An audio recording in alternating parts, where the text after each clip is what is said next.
Assalamualaikum warahmatullahi wabarakatuh. Perkenalkan, nama saya Wiji Sulistyo SPD, bekerja di UPTD SPF SD Negeri Depong Tengah 3, Kecamatan Tegal Selatan, Kota Tegal. Saya adalah calon guru penggerak Angkatan 8 dengan fasilitator Imam Subahi SAGM SI dan pengajar praktek Asikin SPDI. Pemaparan kali ini berbicara tentang koneksi antar materi, refleksi, dan kesimpulan Ki Hajar Dewantoro pada modul 1.1.A.8. Namun sebelumnya, terimalah persembahan pantun dari saya. Minum teh hangat-hangat, angin tiup ke arah barat. Wahai calon penggerak Angkatan 8 yang hebat, pagi-pagi penuh semangat. Rumput liar tumbuh merambat, daunnya coklat, warnanya pucat. Belajar visualisir Ki Hajar Dewantoro dengan semangat merdeka belajar. Pergi ke alun-alun naik motor, makanya mendoan sambal kecap. Koneksi antar materi berpadu refleksi dan kesimpulan. Silakan simak pemaparan saya. Berikut adalah koneksi antar materi, refleksi, dan kesimpulan filosofi Ki Hajar Dewantoro, tugas modul 1.1. Dalam pemaparan koneksi antar materi, refleksi, dan kesimpulan pemikiran Ki Hajar Dewantoro, ada 3 pertanyaan stimulus yang mendasarnya. Pertanyaan pertama, apa yang saya percaya tentang murid dan pembelajaran di kelas sebelum saya mempelajari modul 1.1? Pertanyaan kedua, apa yang berubah dari pemikiran atau perilaku saya setelah mempelajari modul ini?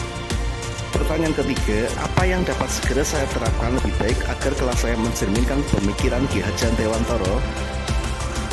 Dari pertanyaan ketiga tadi, yang pertama, saya percaya tentang murid dan pembelajaran di kelas sebelum saya mempelajari modul 1.1 bahwa yang pertama, peran guru lebih dominan dibandingkan dengan siswa. Jelas, di sini biasanya semua tergantung pada guru.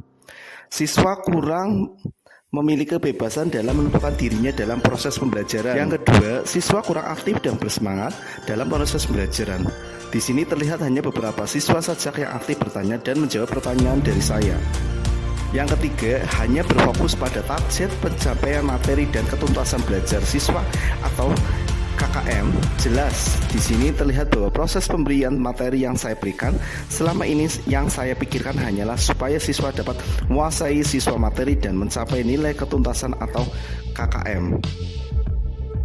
Yang keempat, kecewa apabila hasil belajar siswa tidak mencapai KKM. Saya merasa gagal. Saya merasa kecewa apabila ada sebagian siswa saya nilainya belum mencapai KKM.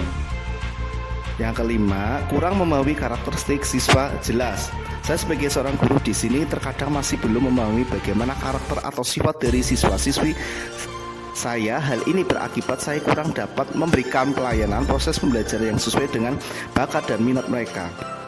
Yang keenam, pengelolaan kelas yang baik, disiplin dalam melaksanakan tugas, dan banyaknya siswa yang memahami konsep materi pembelajaran merupakan fokus saya. Selanjutnya, perubahan dan pemikiran atau perilaku saya setelah mempelajari modul ini adalah: yang pertama, memberikan kebebasan bagi siswa untuk memilih pengalaman belajar sesuai dengan bakat minat, mengekspresikan ide kreativitas masing-masing. Yang kedua, pembelajaran berpusat pada siswa student centered dengan memberikan brainstorming atau pertanyaan menarik untuk dijawab. Yang ketiga, menghargai karakteristik siswa sesuai dengan kodrat alam dan zamannya serta mengapresiasi setiap proses pengalaman belajar untuk memotivasi siswa dalam belajar dan meniadakan punishment. Yang keempat, menciptakan pembelajarannya aktif, inovatif, kreatif, efektif, dan menyenangkan agar siswa dapat mencapai keselamatan dan kebahagiaan yang setinggi-tinggi. Kemudian, penerapan yang segera saya terapkan di kelas agar mencerminkan pemikiran Ki Hajar Dewantoro seperti ini. Yang pertama, merancang skenario pembelajaran yang interaktif dan menyenangkan dengan melibatkan siswa. Yang kedua, menerapkan pembelajaran yang sesuai dengan kearifan lokal beserta nilai sosial kultural. Yang ketiga, menerapkan konsep merdeka belajar dan mengimplementasikannya dalam pencapaian profil belajar Pancasila. Yang keempat, pembelajaran yang mengutamakan budi pekerti. Yang kelima, menerapkan sistem omong, konsep menuntun bukan menuntut. Yang keenam, memperlakukan siswa sesuai dengan kodrat alam dan zamannya. Berikutnya, pemikiran Ki Hajar Dewantara kaitannya dengan tradisi Moci dan Sedekah Laut yang ada di Kota Tegal adalah di dalam tradisi Moci dan Sedekah Laut ada nilai untuk memberikan contoh atau teladan dari yang tua ke yang muda, memberikan semangat kepada para muda untuk terus berkarya dalam hidup, dan para tua selalu memberikan dorongan dari belakang bagi para muda agar tidak mudah berputus asa dan pantang menyerah. Sebagai guru, kita perlu menjelaskan kearifan budaya lokal yang ada di kota kita supaya siswa mengenal budayanya dengan mengajarkan nilai-nilai positifnya dengan tetap menjelaskan nilai negatif sesuai dengan tingkat perkembangan anaknya. Selanjutnya, refleksi dan kesimpulan. Refleksi, nilai-nilai sosial kultural yang sejalan dengan pemikiran Ki Hajar Dewantara yang dapat kita ambil dan teladani dalam kehidupan sehari-hari. Nilai-nilai seperti keterbukaan, silaturahmi, persaudaraan, sistem among, bekerja keras, religius, kebersamaan. Sebagai guru, kita sudah seharusnya mengajarkan dan mengamalkan pemikiran Ki Hajar Dewantara kepada siswa. Sistem among, saling asah, asih, asuh, trilogi pemikiran Ki Hajar Dewantara seperti Ing Ngarso Sung Tulodo, Ing Madya Mangun Karso, dan Tuturi Handayani memberikan pelajaran dan pengajaran pada kita bahwa anak terlahir dengan kodrat alam dan kodrat zamannya masing-masing. Kita sebagai guru tidak dapat menyamaratakan setiap anak atau membandingkan pembelajaran di waktu dulu dengan sekarang.